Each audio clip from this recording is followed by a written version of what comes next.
I'm very pleased to be able to report to you that our Small Hydro and Jobs Act of 2013 passed the United States Senate with unanimous consent, meaning that it's moving to the President's desk for signature.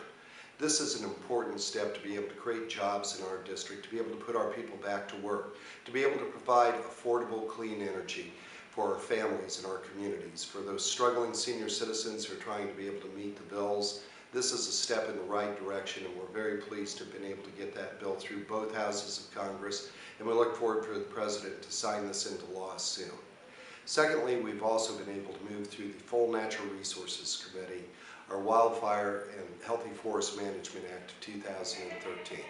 For those of us that live in the 3rd Congressional District of Colorado, we've seen the damage that's being inflicted on our watersheds, endangered species, our communities, and even loss of life, unfortunately, in our state from fighting wildfires.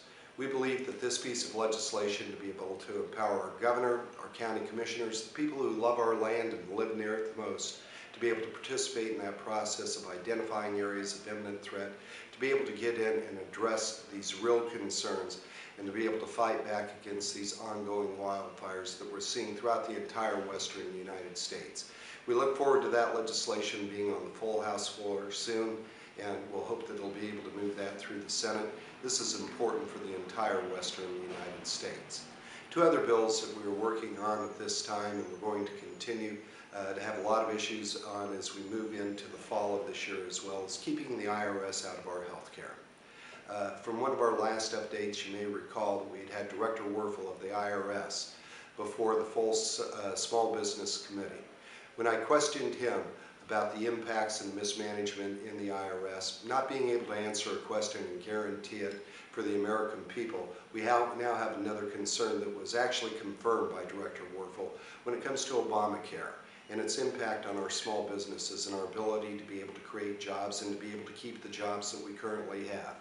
The IRS and a lot of federal employees don't want to be under Obamacare, but they're trying to inflict it even so on the American people. The IRS has 50 different programs that they're going to be responsible under the President's Affordable Care Act, which was anything but affordable for the American people. We have seen now statistics coming out projecting that in Colorado alone, we're going to see a 134% increase in terms of our individual health care plans that we have to be able to pay for. There's a better and a smarter way. We need to be addressing the real concerns. That's affordability and accessibility. As we've talked before, going throughout our district, I continue to talk to senior citizens, many who just became senior citizens over this last year by virtue of a birthday, that aren't able to find a doctor. Young families that are struggling to be able to pay those ever-increasing premiums that are now again projected to go up potentially 134%. And they're still trying to be able to feed their families, to be able to pay the utility bills and be able to pay the mortgage as well. We need to make sure that there's real competition in the marketplace, that we're going to have doctors that are going to be there to be able to provide those services that our people actually need for real health care. We need to address tort reform in this nation as well, which is one of the major cost drivers. These are sensible solutions. We have an unworkable program right now, and we need to make sure that we're having legislation that's standing up not for bigger government, not for expanded bureaucracies, not for the IRS, but for the American people. Today on the floor, we're also going to be voting on the RAINS Act. This is a small reflection of really something that we do well in Colorado in regards to sunset legislation, to actually hold the bureaucracies accountable. Oftentimes, and we hear that in committee hearing after committee hearing, that the bureaucracy is simply implementing what Congress has passed. That's not really true.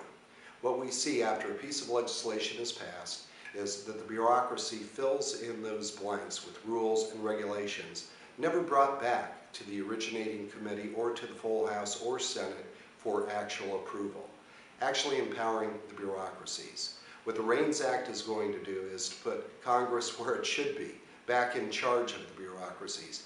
If we have a $100 million impact nationwide, those rules, those regulations are going to be subject to coming back to the authoritative committees and to Congress for actual approval. Let's hold the bureaucrats accountable. We all know there needs to be some rules and some regulations, but they have to be sensible for the American people, and at this time we don't need more rules and regulations that are inhibiting our ability to be able to put our people back to work. Over the next few weeks, we're going to be able to have the blessing of being back in our district and traveling through it, holding town hall meetings, meeting with a variety of groups and local leaders.